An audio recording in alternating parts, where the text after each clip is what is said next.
بسم اللہ الرحمن الرحیم الحمد للہ رب العالمین والصلاة والسلام علی رسولہ الکریم وعلی آلہ واصحابہ اجمعین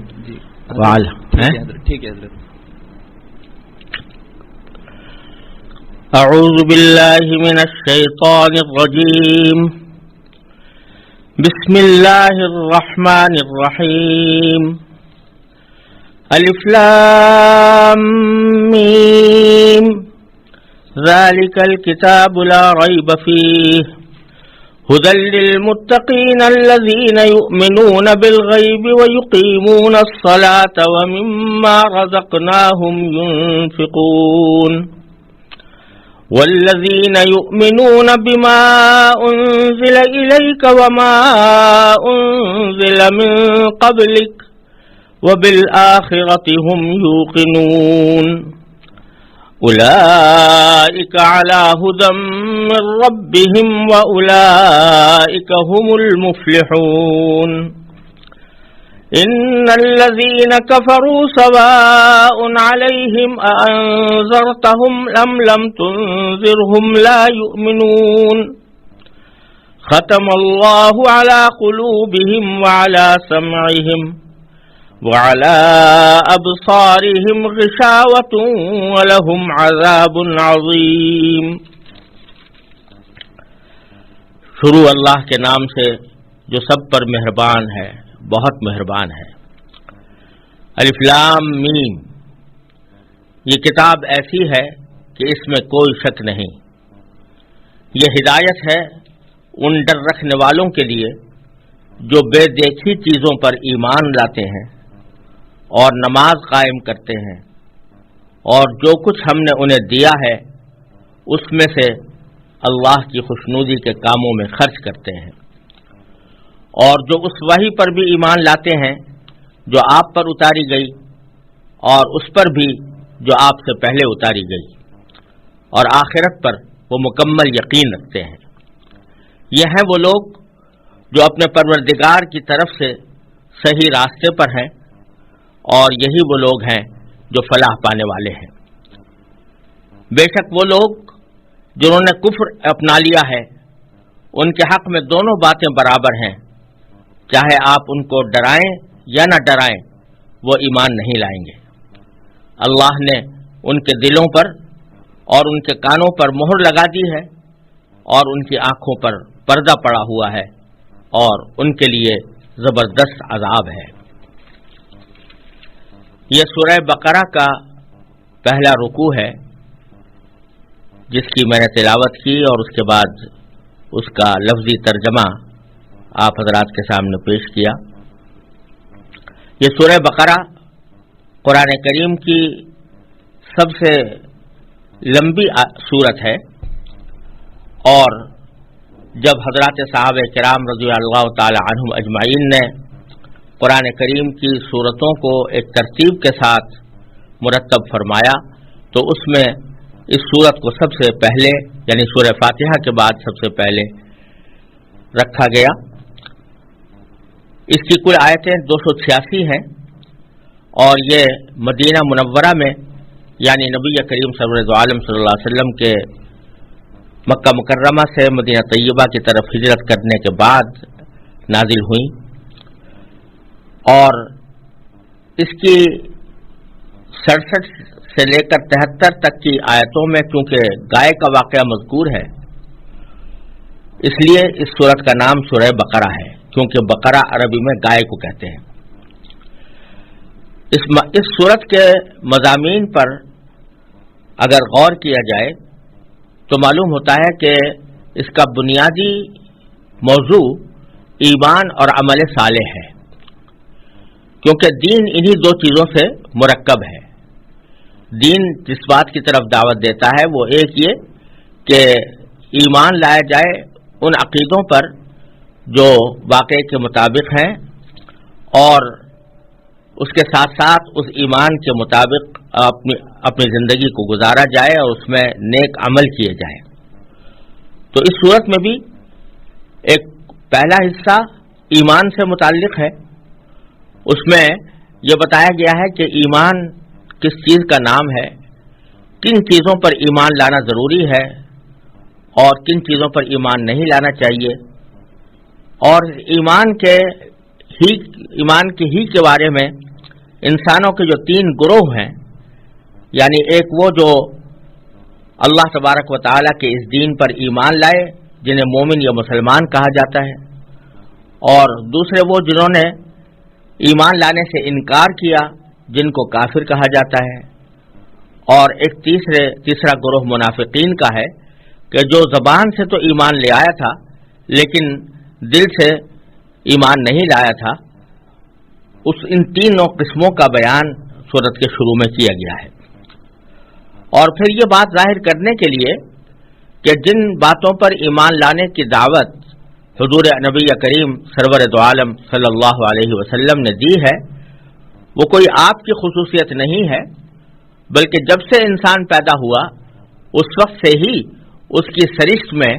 یہ بات رکھی گئی تھی کہ وہ ان باتوں پر ایمان لائے۔ اس بات کو واضح کرنے کے لیے قرآن کریم نے حضرت آدم علیہ السلام کی تخلیق کا واقعہ بیان فرمایا ہے تاکہ انسان کو اپنی پیدائش کا مقصد معلوم ہو۔ اس کے بعد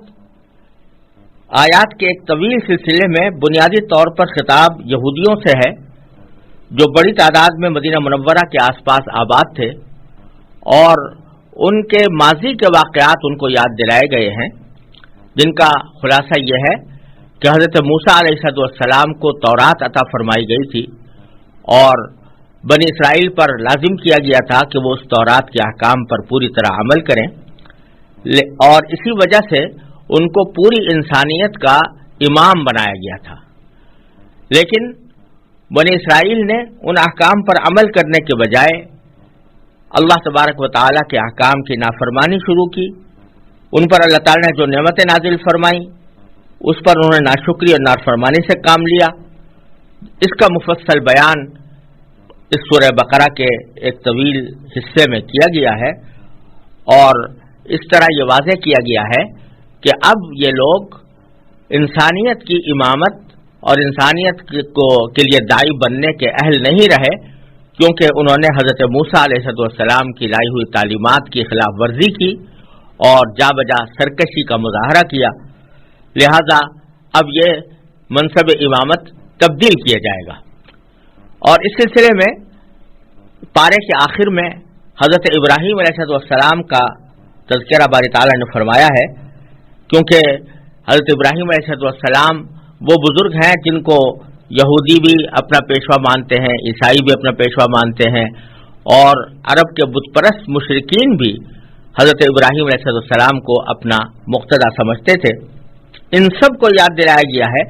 کہ وہ خالص توحید کے قائل تھے اور انہوں نے کبھی کسی قسم کے شرک کو گوارا نہیں کیا۔ اسی لیے ان حضرت ابراہیم علیہ السلام کے واقعے کے اندر یہ بات واضح فرمائی گئی ہے کہ ابراہیم علیہ السلام نے جب یہ فرمایا تھا کہ منصب امامت جس طرح آپ نے مجھے عطا فرمایا ہے تو میری اولاد کو بھی عطا فرمائیے، تو اللہ تبارک و تعالیٰ نے اس کے جواب میں یہ فرمایا تھا کہ آپ کی اولاد میں جو لوگ صحیح راستے پر ہوں گے ان کو تو بے شک امامت کا منصب دیا جائے گا، لیکن جو ظلم کرنے والے ہوں گے یا نافرمانی کرنے والے ہوں گے ان کو یہ منصب نہیں ملے گا۔ چنانچہ ہوا یہ کہ حضرت ابراہیم علیہ السلام کے 2 صاحبزادے تھے، ایک حضرت اسحاق علیہ السلام جن کی نسل سے بنو اسرائیل چلے ہیں، اور دوسرے حضرت اسماعیل علیہ السلام۔ انبیاء کرام زیادہ تر حضرت اسحاق علیہ السلام کی اولاد میں حضرت اسحاق علیہ السلام کے صاحبزادے حضرت یعقوب علیہ السلام کا دوسرا نام اسرائیل بھی تھا، اور انہی کی اولاد میں زیادہ تر انبیاء کرام تشریف لاتے رہے اور امت کی رہنمائی کرتے رہے۔ لیکن جیسا کہ پہلے عرض کیا گیا، قرآن کریم نے بنی اسرائیل کی نافرمانیوں کا ذکر کرنے کے بعد یہ فرمایا ہے کہ اب یہ لوگ اس امامت کے اہل نہیں رہے، لہذا ابراہیم علیہ السلام کے دوسرے صاحبزادے یعنی حضرت اسماعیل علیہ السلام کی اولاد میں حضور نبی کریم سرور دو عالم محمد مصطفیٰ صلی اللہ علیہ وسلم کو اس امامت کے لیے منتخب فرمایا گیا ہے۔ اور اسی مناسبت سے پر آگے قبلے کی تحویل کا ذکر ہے، یعنی اب قبلہ بیت المقدس سے منتقل کر کے کعبہ شریف کی طرف منتقل کیا جائے گا، اور اس طرح دوسرے پارے کا آغاز اسی حکم سے ہوا ہے۔ ایمان کی یہ تفصیل بیان کرنے کے بعد پھر سورت میں مسلمانوں کی انفرادی اور اجتماعی زندگی سے متعلق بھی بہت سے احکام بیان فرمائے گئے ہیں، جن میں عبادات بھی ہیں، معاشرت سے متعلق احکام بھی ہیں، خاندانی امور بھی ہیں، اور حکمرانی سے متعلق بھی بہت سے مسائل سورہ بقرہ کے اندر بیان ہوئے ہیں۔ یہ تھا ایک بہت ہی مختصر خلاصہ سورہ بقرہ کے مضامین کا، اور اب ہم ان آیات کی مختصر تشریح کرنے کی کوشش کرتے ہیں جو ابھی آپ کے سامنے تلاوت کی گئی۔ ان میں سے پہلی آیت الف لام میم ہے۔ یہ 3 حرفوں کا مجموعہ ہے، لیکن یہ تینوں حروف مل کر کوئی ایسا لفظ نہیں بنا رہے جو لوگوں میں مشہور ہو، جس کے کوئی معنی لوگوں کو معلوم ہو۔ عام طور سے جب حروف کو استعمال کیا جاتا ہے تو ان کو اس طرح جوڑا جاتا ہے کہ ان سے کوئی بامعنی لفظ بن جائے اور اس کے معنی آدمی کو سمجھ میں آ سکے، لیکن قرآن کریم نے سورہ بقرہ کے شروع میں بھی اور دوسری بہت سی سورتوں کے شروع میں بھی کچھ ایسے حروف استعمال فرمائے ہیں کہ جن کو ملا کر کوئی بامعنی لفظ نہیں بنتا، بلکہ یہ الگ الگ حروف کی شکل میں سورتوں کے شروع میں لائے گئے ہیں، اسی لیے ان کو حروف مقطعات کہا جاتا ہے۔ حروف مقطعات کے لفظی معنی ہے ٹوٹے ہوئے حروف، یعنی یہ حروف الگ الگ ہیں، یہ مل کر کوئی بامعنی لفظ نہیں بنا رہے، اس لیے ان کو حروف مقطعات کہا جاتا ہے۔ یہ الف لام میم بھی انہی میں داخل ہے، اور بعض صورتوں کے اندر الف لام میم را ہے، بعض میں الف لام را ہے، بعض میں صرف صاد ہے، بعض میں صرف نون ہے، بعض میں صرف قاف ہے، بعض میں حامیم ہے۔ اس طرح مختلف صورتوں کے شروع میں یہ حروف مقطعات آئے ہیں۔ اگرچہ بہت سے لوگوں نے ان حروف مقطعات کا کوئی مطلب تلاش کرنے کی کوشش کی ہے، لیکن حقیقت یہ ہے کہ ان کا کوئی بے تکلف اور واضح مفہوم کوئی بھی شخص متعین نہیں کر سکا۔ حقیقت یہ ہے کہ یہ حروف صحابہ کرام میں سے ایک بہت بڑی تعداد کے قول کے مطابق، جن میں حضرت صدیق اکبر رضی اللہ تعالیٰ عنہ، حضرت عمر فاروق رضی اللہ عنہ، حضرت عثمان، حضرت علی، حضرت عبداللہ بن مسعود رضی اللہ تعالیٰ عنہ مجمعین، ان سب کا کہنا یہ ہے کہ یہ حروف جو شروع میں لائے گئے ہیں یہ اللہ تبارک و تعالیٰ کے رازوں میں سے ایک راز ہے، یعنی اس کا کوئی صحیح مفہوم بتا نہیں سکتا۔ اللہ تبارک و تعالیٰ نے یہ اپنی حکمت بالغہ اور قدرت کاملہ کے تحت یہ حروف شروع میں اس طرح رکھے ہیں جو قرآن کریم کی ایک نرالی شان بتاتے ہیں، اور اس کا کوئی صحیح مفہوم کسی بھی انسان کے لیے بیان کرنا ممکن نہیں ہے۔ یہ اللہ تبارک و تعالیٰ کا ایک راز ہے، اور اس راز کا افشا اللہ تبارک و تعالیٰ نے کسی پر نہیں کیا، لہذا اللہ تعالیٰ ہی بہتر جانتے ہیں کہ ان سے کیا مراد ہے۔ خود قرآن کریم نے سورہ آل عمران کے شروع میں بتایا ہے کہ قرآن کریم کی کچھ آیتیں ایسی ہیں کہ لا یعلم تأویلہ الا اللہ، کہ ان کی کوئی تفسیر اور اس کا صحیح مطلب اللہ کے سوا کوئی نہیں جانتا۔ یہ حروف بھی ان حضرات صحابہ کرام کے قول کے مطابق ایسے ہی حروف ہیں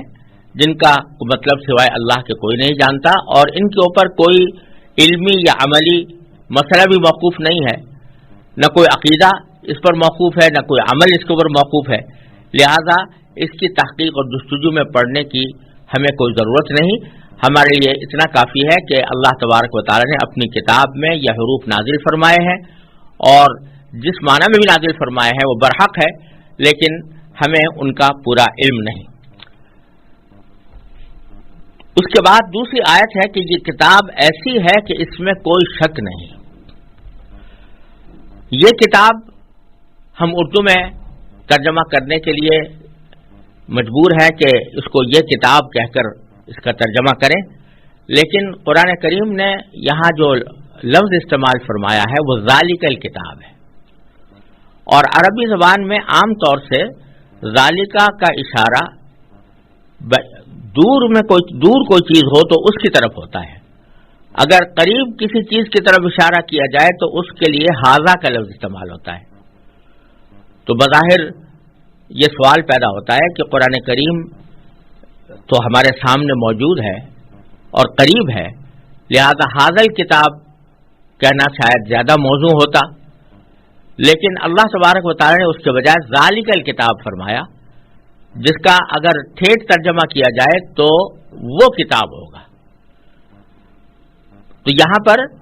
کوئی ایسا اشارہ کہ جو دور کی چیز کی طرف کیا جاتا ہے وہ کیوں کیا گیا، اس کے جواب میں مفسرین نے مختلف باتیں کہی ہیں، لیکن ان میں سے سب سے اہم بات یہ ہے کہ در حقیقت عربی زبان کے لحاظ سے ذالکہ کا لفظ جس طرح دور کی چیزوں کے لیے استعمال ہوتا ہے، اسی طرح اگر قریب کی کوئی چیز بھی بہت زیادہ عظیم الشان ہو تو اس کی طرف بھی بعض اوقات ذالکہ کے لفظ سے اشارہ کر دیا جاتا ہے۔ تو چونکہ قرآن کریم بڑی عظیم الشان نعمت ہے، عظیم الشان کتاب ہے، اس لیے ھذا الکتاب کہنے کے بجائے اس کو ذالک الکتاب کہہ کر تعبیر فرمایا گیا ہے۔ اور اس کی ایک توجیہ امام رازی رحمۃ اللہ علیہ نے تفسیر کبیر میں یہ بھی فرمائی ہے کہ ذالک الکتاب سے در حقیقت اشارہ اس طرف ہے کہ پچھلے جتنے انبیاء علیہ السلام تشریف لائے وہ تقریباً سب کے سب یہ بشارت دیا کرتے تھے کہ آخر زمانے میں حضور نبی کریم سرور دو عالم صلی اللہ علیہ وسلم مبعوث ہوں گے، جو تمام انبیاء کے خاتم ہیں، اور ان کے اوپر نبوت کا سلسلہ ختم ہوگا، اور وہ ایک کتاب لے کر آئیں گے جو قیامت تک انسانیت کی رہنمائی کرے گی۔ تو چونکہ یہ پیشین گوئی حضرت موسیٰ علیہ السلام نے بھی کی، حضرت عیسیٰ علیہ السلام نے بھی کی، حضرت داؤد علیہ السلام نے بھی کی، تو تمام انبیاء کرام یہ پیشین گوئی کرتے چلے آ رہے تھے، اور مختلف امتوں کے اور مختلف زمانوں کے لوگ اس کتاب کے انتظار میں تھے جو آخر دور میں نازل ہونے والی ہے، اور پھر پوری امت کے لیے، پوری انسانیت کے لیے وہ رہنمائی کا ذریعہ بنے گی۔ تو یہ یہاں پر ذالکہ کا اشارہ، بعید کا اشارہ اس لیے کیا گیا کہ یہ وہی کتاب ہے جس کا تمہیں انتظار تھا، یہ وہی کتاب ہے جس کی بشارت انبیاء کرام علیہ السلام دیتے چلے آئے ہیں، یہ وہی کتاب ہے کہ جو آخر میں آنے کے بعد تمام قیامت تک کے انسانوں کے لیے ہدایت کا ذریعہ بنے گی۔ اس واسطے بھی یہاں ھذا الکتاب کہنے کے بجائے ذالک الکتاب فرمایا گیا ہے۔ تو آیت کا ترجمہ یہ ہوا کہ یہ کتاب ایسی ہے کہ اس میں کوئی شک نہیں، یعنی اول تو اس کے کتاب الہی ہونے میں کوئی شک نہیں، اس بات میں کوئی شک و شبے کی گنجائش نہیں کہ یہ اللہ تبارک و تعالیٰ کی طرف سے نازل کی ہوئی ہے، اور دوسرے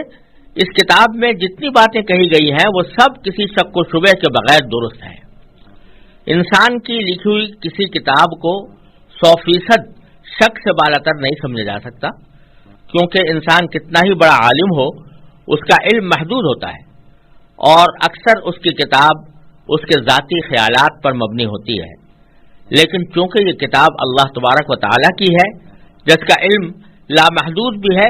اور 100% یقینی بھی ہے، اس لیے اس میں کسی شک کی گنجائش نہیں۔ اگر کسی کو کوئی شک ہو تو یہ اس کی ناسمجھی کی وجہ سے ہوگا، غلط فہمی کی وجہ سے ہوگا، لیکن کتاب کی کوئی بات اپنی ذات میں شبے والی نہیں ہے، شک والی نہیں ہے۔ پھر اس کتاب کا ایک بنیادی وصف یہ بیان فرمایا گیا کہ یہ ہدایت ہے ان ڈر رکھنے والوں کے لیے، ھدی للمتقین، یہ ہدایت ہے ڈر رکھنے والوں کے لیے۔ یعنی اس کا ایک مطلب یہ ہو سکتا ہے کہ یہ جو لوگ اپنے دل میں یہ خوف رکھتے ہیں اور اس بات کا دھیان رکھتے ہیں کہ ان کا کوئی کام، ان کا کوئی عقیدہ، ان کی کوئی فکر غلط سمت پہ نہ جا پڑے، تو ان لوگوں کو یہ کتاب ہدایت عطا فرماتی ہے. جس آدمی کو کوئی پرواہ ہی نہ ہو کہ حق کیا ہے اور باطل کیا ہے، صحیح کیا ہے اور غلط کیا ہے، اس کے دل میں طلب ہی نہ ہو، وہ یہ جاننا ہی نہیں چاہتا کہ صحیح راستہ کیا ہوتا ہے، اس کے لیے یہ ہدایت کا سبب نہیں بنتی، لیکن ان لوگوں کے لیے ہدایت کا سبب بنتی ہے کہ جو دل میں ڈر رکھنے والے ہیں، یعنی طلب رکھنے والے ہیں، کہ جن کے دل میں حق کی طلب ہے، جو حق کے طالب ہیں، جو چاہتے ہیں کہ جاننا چاہتے ہیں کہ حق کیا ہے، ان کے لیے یہ ہدایت کا سبب ہے. یوں تو اس ہدایت کے دو معنی ہوتے ہیں. ایک ہدایت کے معنی یہ ہوتے ہیں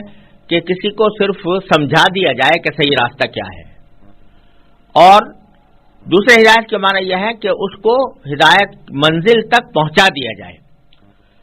تو پہلی قسم کی ہدایت تو قرآن کریم ہر انسان کو دیتا ہے، چاہے وہ کافر ہو، مسلمان ہو، فاسق و فاجر ہو یا نیک ہو، ان سب کو ہدایت دیتا ہے. اسی لیے سورہ بقرہ ہی کی ایک آیت میں آگے اللہ تبارک و تعالیٰ نے یہ ارشاد فرمایا کہ شہر رمضان الذی انزل فیہ القرآن ھدی للناس، کہ یہ ہدایت ہے تمام انسانوں کے لیے،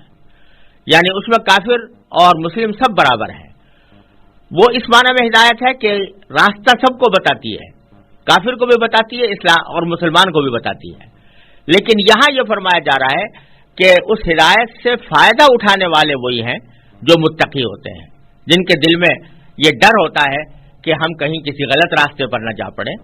کہیں ہمارا کوئی عمل اللہ تعالیٰ کی مرضی کے خلاف نہ ہو جائے. اس واسطے کہا گیا کہ یہ ہدایت ہے ڈر رکھنے والوں کے لیے، اور کیونکہ اس ہدایت کا فائدہ انہی کو پہنچتا ہے جو اس قرآن کریم کی بات مان کر اس کے تمام احکام اور تعلیمات پر عمل کریں. ڈر رکھنے کا مطلب یہ ہے کہ انسان یہ بات ہمیشہ پیش نظر رکھے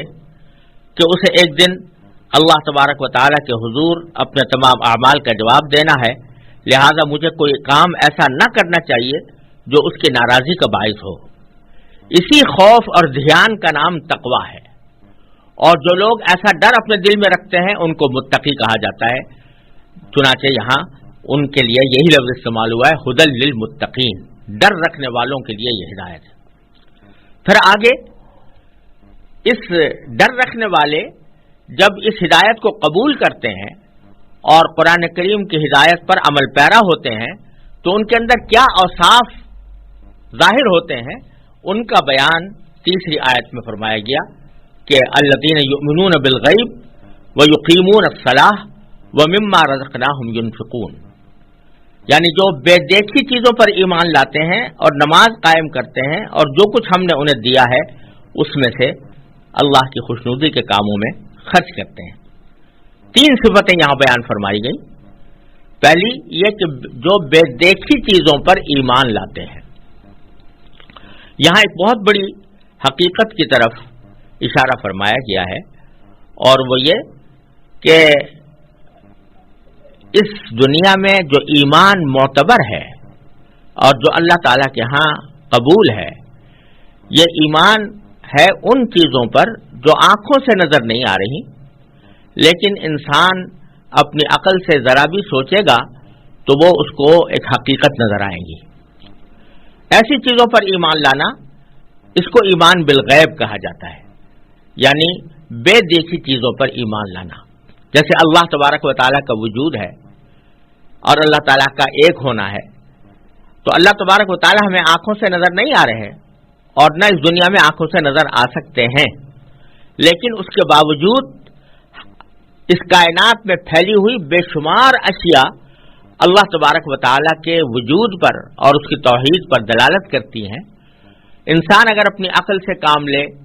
اور صحیح طریقے سے سوچنے سمجھنے کی کوشش کرے تو اس کو اللہ تبارک و تعالیٰ کے وجود اور اس کی توحید پر ایمان لانا پڑتا ہے اور اس کو قبول کرنا پڑتا ہے. کسی کے دل میں یہ خیال پیدا ہو سکتا ہے، اور آج کل بہت سے لوگوں کے دل میں یہ شبہ ہوتا ہے کہ جو چیز ہم آنکھوں سے دیکھ نہیں پا رہے تو اس پر کیسے ایمان لائیں، کیونکہ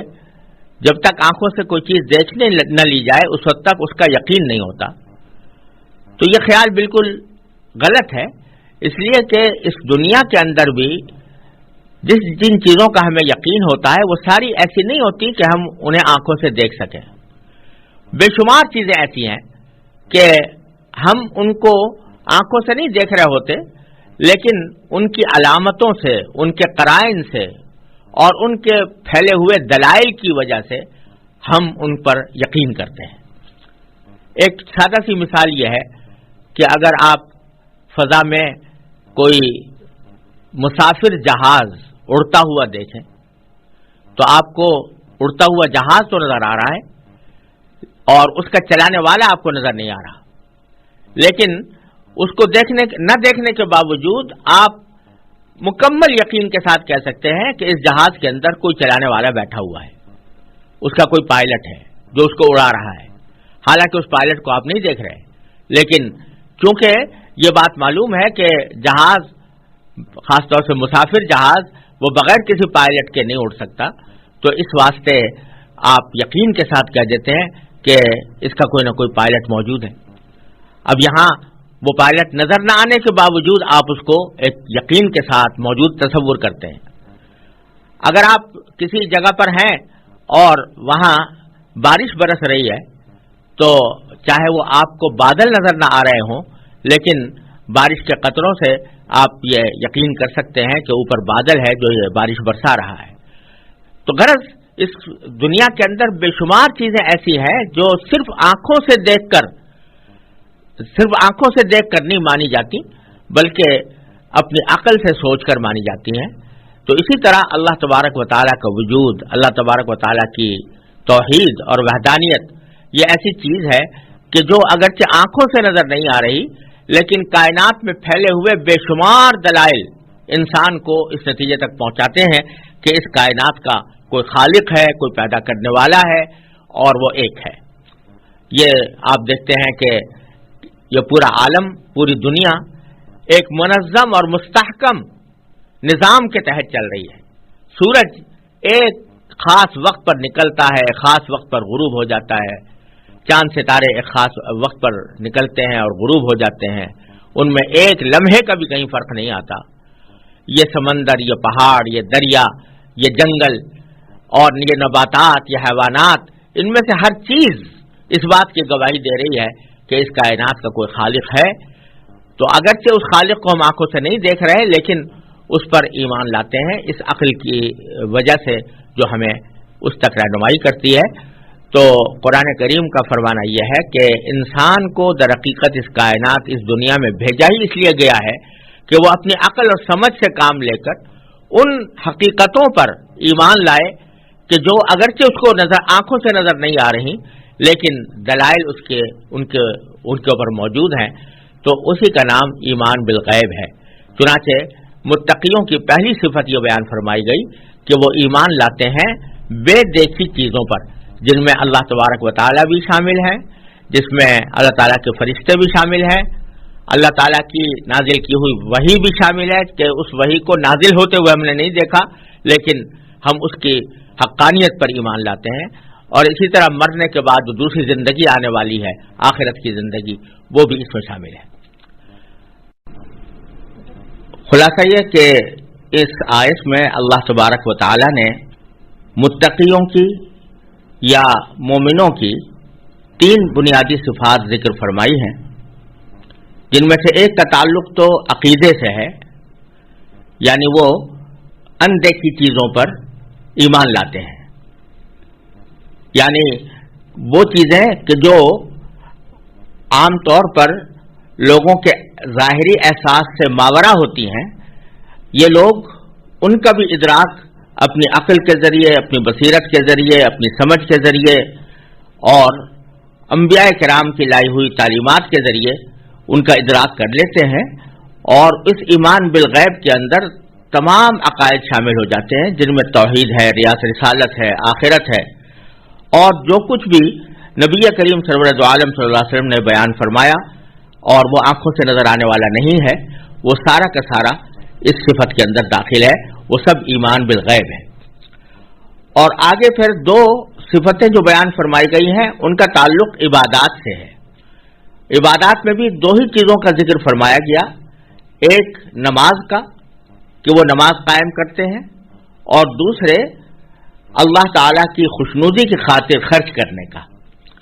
یہ اس لیے کہ جتنی بھی عبادتیں اللہ تبارک و تعالیٰ نے انسان کے ذمے فرض کی ہیں وہ دو قسم کی ہیں۔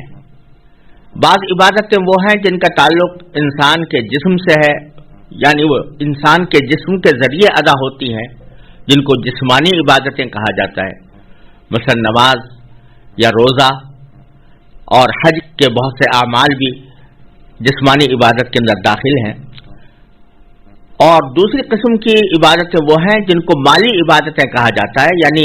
وہ مال خرچ کر کے انجام دی جاتی ہے، جیسے زکوٰۃ ہے یا حج ہے یا قربانی ہے۔ تو ان میں سے پہلی قسم یعنی جسمانی عبادتوں کا ذکر کرنے کے طرف اشارہ فرمایا گیا ہے نماز قائم کرنے کے ذریعے، کیونکہ نماز جسمانی عبادتوں میں سب سے زیادہ اہم عبادت ہے اور اس کو اسلام کا ایک اہم رکن قرار دیا گیا ہے۔ اور مالی عبادتوں میں اللہ تبارک و تعالی نے یہاں ذکر کیا ہے کہ وہ اللہ کے راستے میں خرچ کرتے ہیں، اس میں زکوٰۃ بھی آ جاتی ہے، اور حج کے اندر جو انسان خرچ کرتا ہے وہ بھی آ جاتا ہے، عمرے کے اندر خرچ کرتا ہے وہ بھی آ جاتا ہے، اور صدقات نافلہ بھی اس میں شامل ہو جاتے ہیں۔ یہ تین صفتیں تو ان کی موجودہ صورتحال کو بتانے کے لیے تھی کہ وہ اپنے موجودہ زندگی میں ان تین صفتوں سے آراستہ ہیں۔ اگلی جو آیت آ رہی ہے وَالَّذِينَ يُؤْمِنُونَ بِمَا أُنزِلَ إِلَيْكَ وَمَا أُنزِلَ مِن قَبْلِكَ وَبِالْآخِرَةِ هُمْ يُوقِنُونَ، اس میں اللہ تبارک و تعالی نے ان کی اس سچائی کو بیان فرمایا ہے کہ اگرچہ وہ نبی کریم سرور دو عالم صلی اللہ علیہ وسلم کے پیروکار ہیں اور آپ کی لائی ہوئی تعلیم پر عمل پیرا ہیں، اور آپ کے اوپر جو کتاب نازل کی گئی ہے اس کو دل سے تسلیم کرتے ہیں،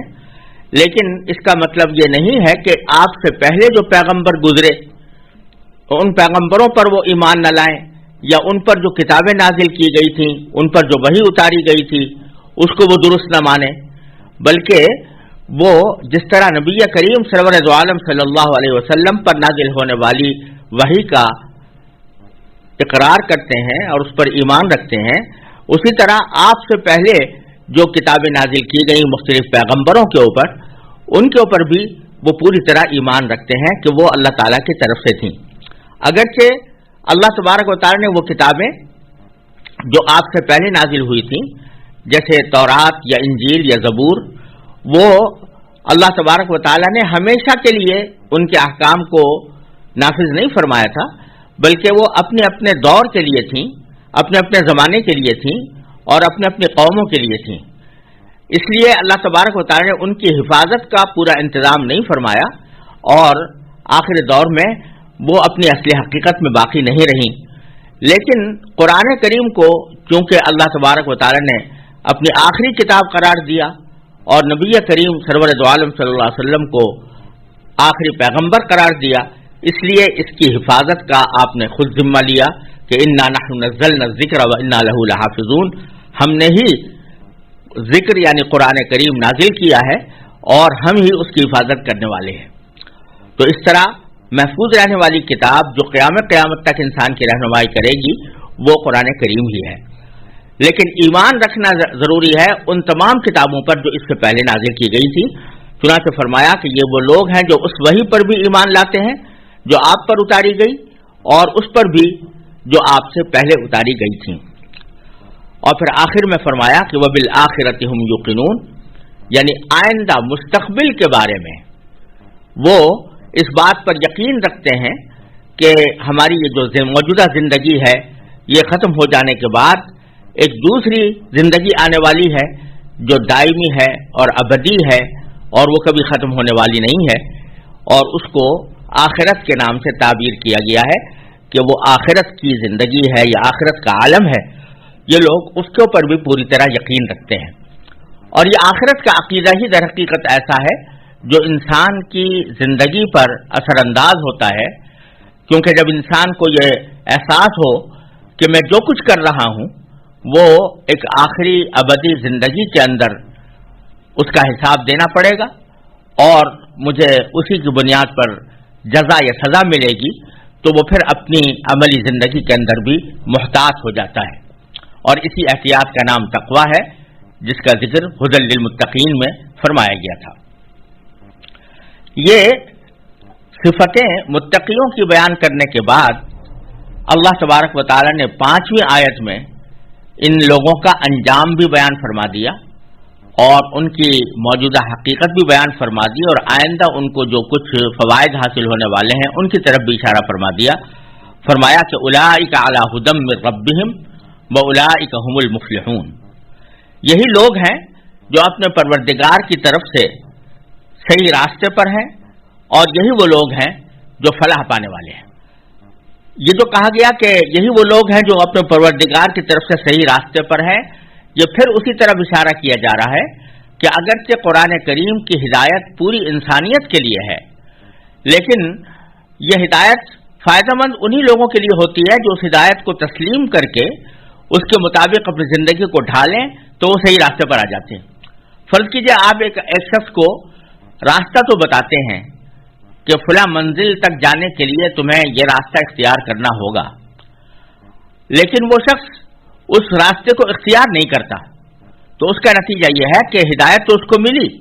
رہنمائی کی حد تک ہدایت اس کو ملی، لیکن اس نے خود ہدایت کو اختیار نہیں کیا اور صحیح راستے پر نہیں آیا۔ لیکن قرآن کریم فرماتا ہے کہ یہ متقی لوگ جن کے لیے قرآن کریم صحیح معنی میں ہدایت ہے، وہ قرآن کریم کی ہدایت پر عمل کرنے کے نتیجے میں اللہ تبارک و تعالیٰ کی طرف سے مقرر کیے ہوئے راستے کے اوپر آ جاتے ہیں، اور اس کے نتیجے میں اولئک ھم المفلحون، یہی لوگ ہیں جو فلاح پانے والے ہیں، یعنی دنیا میں بھی کامیاب اور آخرت میں بھی کامیاب۔ اب جیسا کہ میں نے شروع میں عرض کیا تھا، سورہ بقرہ کے آغاز میں اللہ تبارک و تعالیٰ نے انسانوں کی 3 قسمیں ذکر فرمائی ہیں، ایک مومن، ایک کافر اور ایک منافق۔ تو مومنوں کا بیان ان 5 آیتوں کے اندر مکمل ہو گیا، اور اس کے بعد پھر اگلا بیان کافروں کا ہے، اور یہ 2 آیتوں کے اندر اللہ تبارک و تعالی نے بیان فرمایا ہے، اور اس سے مراد وہ کافر ہیں جنہوں نے یہ قسم کھا لی ہے کہ ہم کسی بھی صورت میں حق بات پر ایمان نہیں لائیں گے اور اپنی موجودہ روش برقرار رکھیں گے۔ ان کے بارے میں اللہ تبارک و تعالی نے 6 آیت میں فرمایا کہ ان الذین کفروا سواء علیہم انذرتہم ام لم تنذرہم لا یؤمنون، کہ بے شک وہ لوگ جنہوں نے کفر اپنا لیا ہے ان کے حق میں دونوں باتیں برابر ہیں، چاہے آپ ان کو ڈرائیں یا نہ ڈرائیں وہ ایمان نہیں لائیں گے۔ یہ بات جو ارشاد فرمائی کہ انہوں نے کفر اپنا لیا ہے، اس کا مطلب یہ ہے کہ وہ اپنی ہٹ درمی کے اوپر اس درجہ مصر ہیں کہ کیسے ہی حق کے دلائل ان کے سامنے آ جائیں، لیکن وہ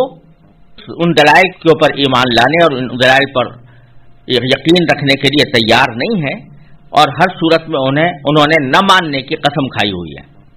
چنانچہ آگے فرمایا کہ اللہ نے ان کے دلوں پر اور ان کے کانوں پر مہر لگا دی ہے،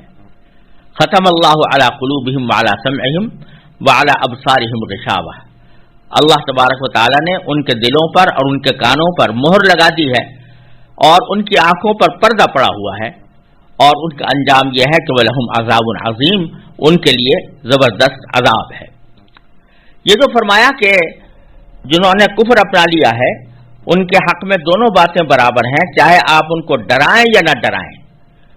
یہاں ترجمہ ڈرانے سے جس لفظ کا ترجمہ کیا گیا ہے وہ قرآن کریم کا لفظ انذار ہے، سواء علیہم انذرتہم ام لم تنذرہم، یہ لفظ انذار سے نکلا ہے، کیونکہ اردو زبان میں کوئی اور مناسب لفظ اس کے ترجمے کے لیے موجود نہیں ہے، اس لیے ہم عام طور سے اس کا ترجمہ ڈرانے سے کرتے ہیں، لیکن عربی زبان میں اس کا جو صحیح مفہوم ہے وہ یہ ہے کہ کوئی شخص کسی دوسرے کو اس کے اوپر شفقت کی وجہ سے اور اس سے محبت کرنے کی وجہ سے اس کو کسی خطرے سے آگاہ کرے۔ اس کو انذار کہا جاتا ہے۔ مثلا فرض کیجئے کہ کوئی شخص بیٹھا ہوا ہے اور پیچھے سے اس کے اوپر کوئی درندہ حملہ آور ہے، تو اس وقت کوئی شخص اگر اس کو اس خطرے سے آگاہ کرے گا اس کو انذار کہیں گے۔ اور اسی طرح جاہلیت کے زمانے میں چونکہ قتل و غارت گری کا بازار گرم تھا اور قبائل کی آپس کی جنگیں ہر وقت جاری رہتی تھی، تو وہاں یہ طریقہ کار تھا کہ جب کسی شخص کو یہ پتہ چلتا کہ کوئی دشمن ہماری بستی پر حملہ آور ہونے والا ہے،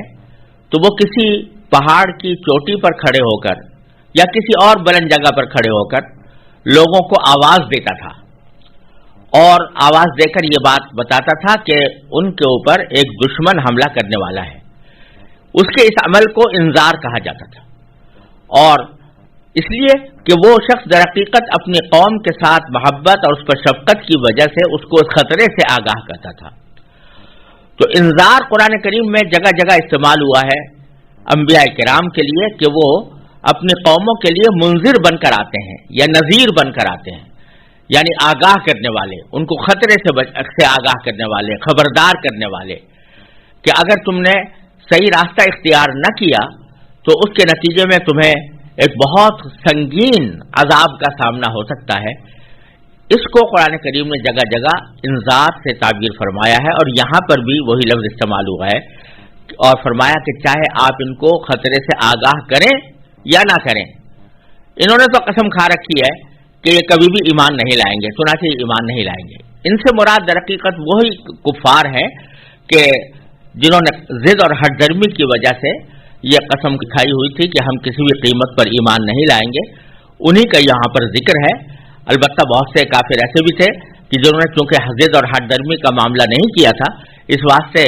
ایک مرحلے پر آ کر انہوں نے اسلام قبول کر لیا اور نبی کریم صلی اللہ علیہ وسلم کی بات مان لی، اور ان کے سامنے جب دلائل پیش کیے گئے تو اس کے آگے انہوں نے سر تسلیم خم کر دیا۔ لیکن یہاں ذکر ان کا ہے جنہوں نے ضد کو اپنایا ہوا تھا، اور اسی ضد کا نتیجہ یہ تھا کہ جب کوئی شخص یہ طے کر کے بیٹھ جائے کہ مجھے حق بات نہیں ماننی، تو پھر اللہ تبارک و تعالیٰ فرماتے ہیں کہ ہم اس کے دل پر مہر لگا دیتے ہیں۔ چنانچہ یہاں پر بھی یہ فرمایا کہ اللہ تعالیٰ نے ان کے دلوں پر اور ان کے کانوں پر مہر لگا دی ہے، اور ان کی آنکھوں پر پردہ پڑا ہوا ہے کہ وہ بالکل روشن حقیقت کو بھی اپنی آنکھوں کے سامنے دیکھنے کے باوجود وہ اس پر ایمان نہیں لاتے، جس کا نتیجہ یہ ہوگا کہ آخرت میں ان کو ایک زبردست عذاب کا سامنا کرنا پڑے گا۔ یہ انسانوں کی دوسری قسم تھی جس کا بیان ان 2 آیتوں میں کیا گیا، اور اسی پر یہ پہلا رکوع ختم ہوا ہے۔